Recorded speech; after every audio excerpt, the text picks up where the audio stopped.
Hi, I'm Ashley, and today I'm doing a review on personal body alarms. Now, I do get asked constantly, what is the best personal body alarm that is out there? I have a few that I like. This is one that has a lot of positives to it, but it's also a really good example to show you some of the problems that a lot of the personal body alarms have. Now, I am working with manufacturers to get the best one that is out there on my website and get that distributed. But until then, we've got to work with what we've got. So, starting off with this one, the brand name is Uzi. It's UZI. You can find it on Amazon.com. You can find it on Walmart.com. I've seen it from anywhere from $8 all the way to $35. They all come from the same place, even if they're not labeled like that. So if it has this black square, it advertises that it's 130 decibels with a flashing LED light.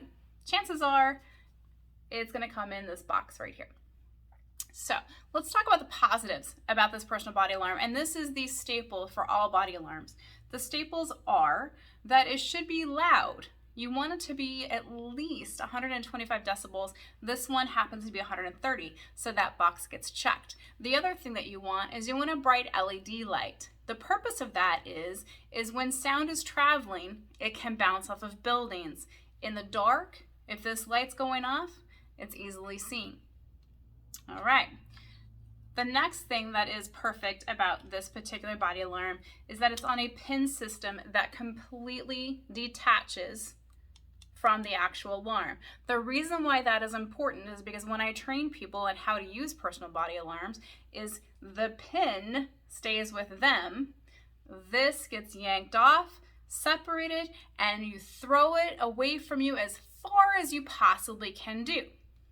So, the pin system gets points for that. Now, obviously it didn't sound off because I don't have a battery in here because I don't want to annoy my neighbors. Now, the other thing that I really like about this body alarm is it has a little button here and it's to push to test whether or not the battery is still good because this light will come on. This light is not meant to be a substitute for a flashlight. You don't want to drain your battery. You don't want to draw attention. And this shouldn't be a flashlight.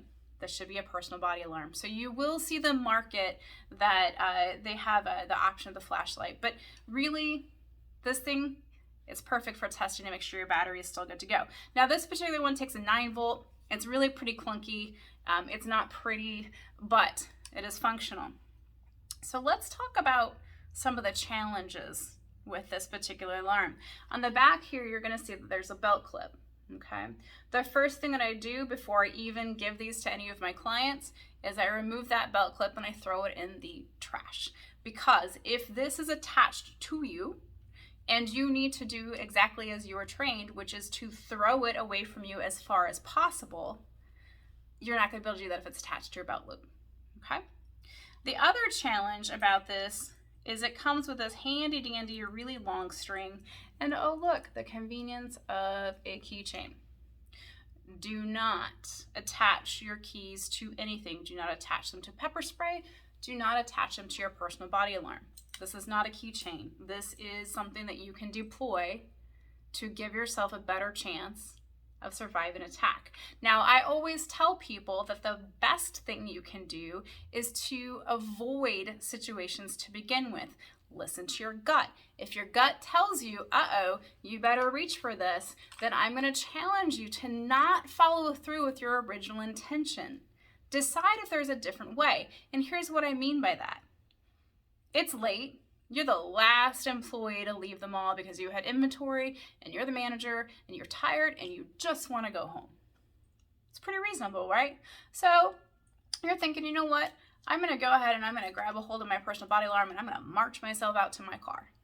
Now, the minute you reach for this, I want you to stop and think, and I want you to think about other ways of accomplishing getting to your vehicle. Now, most malls have 24/7 security.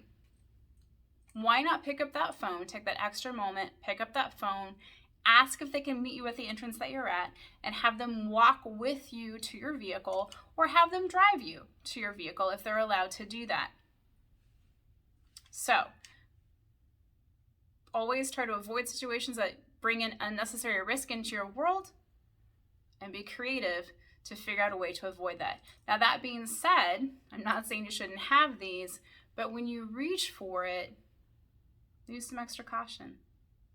I'm Ashley. You can find me on askashley.life. Stay curious, stay kind. Until next time.